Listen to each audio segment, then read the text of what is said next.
what is it that everyone needs, but they have no idea that they need it?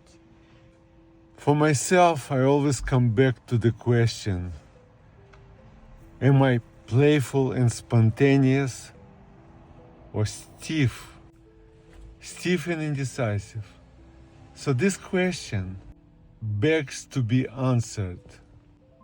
I always find the answer for this question, always in a different way, in shape or form, but which allows me to be suddenly to regain my freedom, regain my playfulness, right? So playfulness is a very natural thing. Every child is playful.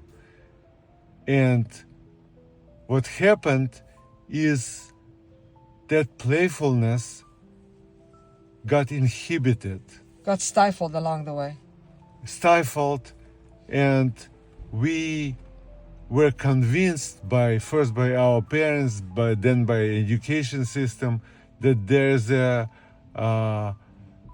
are thinking process that must precede action.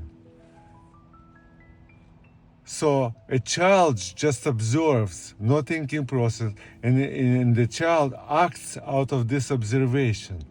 Observe everything, paying attention to everything, and acts. But as adults, we are trained to think about everything, calculate everything, and we operate in all this Right and wrong. Dichotomies of right and wrong, how things should be and shouldn't be, what is beautiful and ugly, good and bad, and all of it forces us to think, and we have this thinking pattern which inhabits our creativity.